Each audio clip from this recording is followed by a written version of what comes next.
আইলাম তো লঞ্চে করে সিঁড়ি দিয়ে, এখন তো যে যায় আর আসে কোনো সিঁড়ি তো ফেলে না।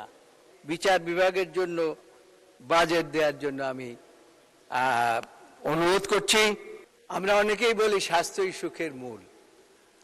এটা আমাদের শহীদ রাষ্ট্রপতি জিয়াউর রহমানও চিন্তা করে প্রতিটি উপজেলায় 31 শয্যা বিশিষ্ট স্বাস্থ্যকেন্দ্র করেছিলেন। সেটাকে আমাদের সাবেক প্রধানমন্ত্রী মরহুম বেগম খালেদা জিয়া 51 সিটের হসপিটাল করেছিলেন। সেটাকে এবারে 100 শয্যায় উন্নীত করার জন্য এই বাজেট বক্তৃতার মধ্যে রয়েছে। সেজন্য আমি সরকারকে ধন্যবাদ জানাই এবং এই বাজেটে যিনি বরাদ্দ দিয়েছেন আমাদের অর্থমন্ত্রী, তাকেও আন্তরিক ধন্যবাদ জানাই। তবে এইখানেও কিছু বাড়াবার দরকার রয়েছে এই বাজেটের মধ্যে। আর আপনি তো জানেন যে আমরা একই অঞ্চলের অবস্থান করছি। বিচার বিভাগ সকলেই বলেন বক্তৃতার মাধ্যমে আমরা সুশাসন চাই, ভালো বিচার চাই।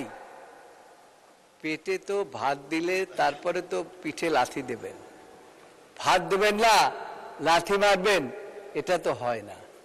20 কোটি লোকের দেশ, দেশের সর্বোচ্চ আদালতে মাত্র 70 জন বিচারপতি কাজ করছেন। এর আগে আরো কম ছিল, কিন্তু সেখানেও আপনার বাজেট আমাদের বাড়ানো হয় নাই। আইনজীবীরা সবচাইতে বেশি রেভিনিউ দিয়ে থাকে আমি বলি, তার কারণ মামলা ফাইল থেকে আরম্ভ করে শেষ পর্যন্ত প্রত্যেকটি জায়গায় কোর্ট ফি দিতে হয় মাননীয় স্পিকার, এটা আপনি ভালো করে জানেন। কিন্তু এই বিচার বিভাগের সম্বন্ধে কোনো বাজেট এখানে দেওয়া হয় নাই।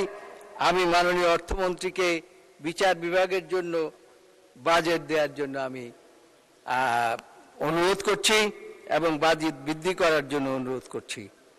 মাননীয় স্পিকার, ওই বাংলাদেশে বলা হয় যে কোন জেলায় কোন ট্রেন নাই, দুই বন্ধু ট্রেনে করে চিটাং যাবে। এখন এক বন্ধু আরেক বন্ধুরে বলতেছে, ও ভাই আইলাম তো লঞ্চে করে সিঁড়ি দিয়ে, এখন তো যে যায় আর আসে কোনো সিঁড়ি তো ফেলে না। এই অবস্থা হয়েছে আমাদের এলাকার, কিন্তু আমাদের এলাকায় কোনো ট্রেনের ব্যবস্থা নাই। আমরা ভেবেছিলাম পদ্মা সেতু হওয়ার পরে একটা ট্রেনের ব্যবস্থা হবে, ওই পর্যন্ত মোটামুটি গিয়েছে লাইন, কিন্তু এরপরে কোনো ট্রেনের ব্যবস্থা নাই।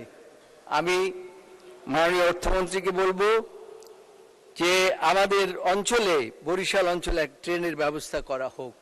আর বিশেষ করে বরিশাল বিভাগটা হচ্ছে 200 বছরের বেশি পুরানো বিভাগ।